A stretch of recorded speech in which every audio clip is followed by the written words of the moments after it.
برادران اسلام، اب وہ وقت آ گیا کہ امام حسین علیہ السلام کے علم بردار حضرت عباس رضی اللہ تعالی عنہ امام حسین سے میدان میں جانے کی اجازت طلب کر رہے ہیں اور عرض کرتے ہیں کہ بھائی جان، سارے بھائی بھتیجے اور بھانجے تو بھوکے پیاسے جام شہادت نوش کر لیے، مگر اب ننھے ننھے شیرخوار بچوں کا پیاس سے تڑپنا اور ان کا بلکنا مجھ سے نہیں دیکھا جاتا۔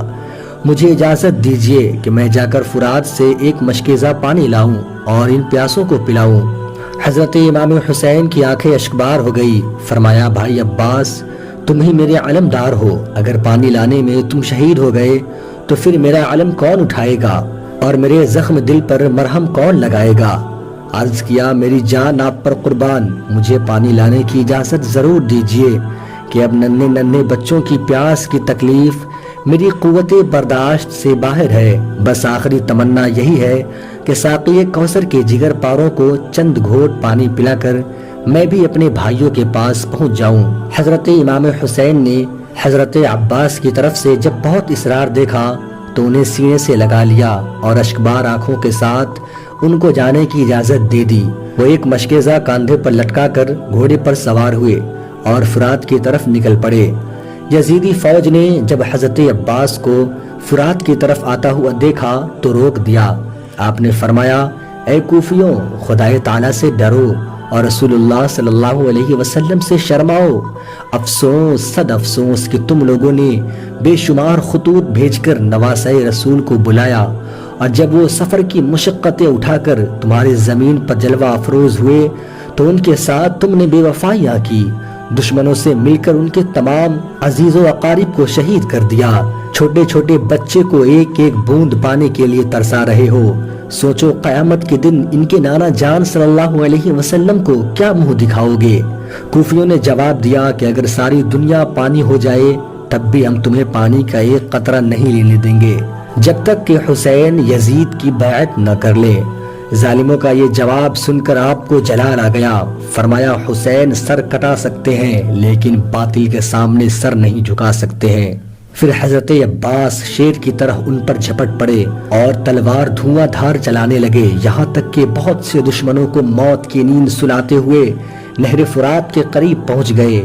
پانی کے کنارے والی فوج نے جب آپ کو دیکھا تو وہ ایک دیوار کی شکل میں بن گئی، مگر شیر خدا شیر کی طرح دہار مارتے ہوئے دشمنوں کی صفوں کو چیرتے پھاڑتے آگے بڑھے اور گھوڑے کو فرات میں داخل کر دیا۔ مشکیزہ بھرا اور ایک چلو ہاتھ میں پانی لے کر پینا چاہا کہ ننھے ننھے بچوں کا پیاس سے تڑپنا اور بلکنا یاد آ گیا، تو آپ کی غیرت ایمانی نے یہ گوارا نہ کیا کہ ساقی کوثر کے دلارے اور علی و فاطمہ کے جگر کے پارے تو پیاس سے تڑپیں اور ہم سیراب ہو جائیں، ہم پانی پی لیں، ایسا ہرگز نہیں ہو سکتا۔ پھر آپ نے چولہوں کا پانی ڈال دیا اور بھرا ہوا مشکیزہ بائیں کاندھے پر لٹکائے ہوئے نکل پڑے۔ چاروں طرف سے شور ہوا، راستہ روک لو، راستہ روک لو، مشکیزہ چھین لو، پانی بہا دو، اگر حسین کے خیمے تک پانی پہنچ گیا تو پھر ہمارا ایک سپاہی نہیں بچے گا، سب کی عورتیں بیوہ ہو جائیں گی اور سارے بچے یتیم ہو جائیں گے۔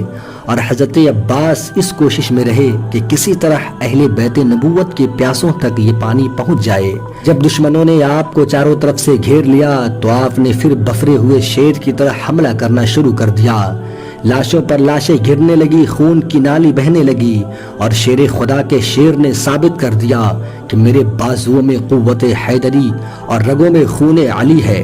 آپ برابر دشمنوں کو مارتے کاٹتے چیرتے پھاڑتے ہوئے خیمہ حسینی کی طرف بڑھتے چلے جا رہے تھے کہ ایک بدبخت جس کا نام زرارہ تھا پیچھے سے دھوکہ دے کر ایسی تلوار چلائی کہ ہاتھ کندھے سے کٹ کر الگ ہو گیا۔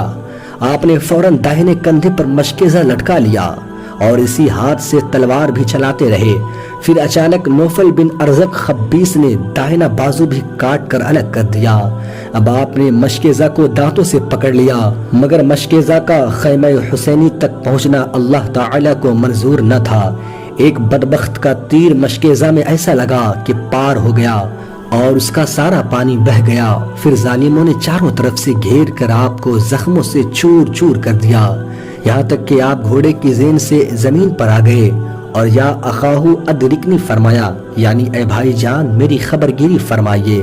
امام حسین دوڑ کر تشریف لائے، دیکھا کہ عباس سلمدار خون میں نہائے ہوئے ہیں اور عنقریب جام شہادت نوش کرنے والے ہیں۔ شدت غم سے امام کی زبان پر یہ کلمات جاری ہوئے کہ اب میری کمر ٹوٹ گئی، اب میری کمر ٹوٹ گئی۔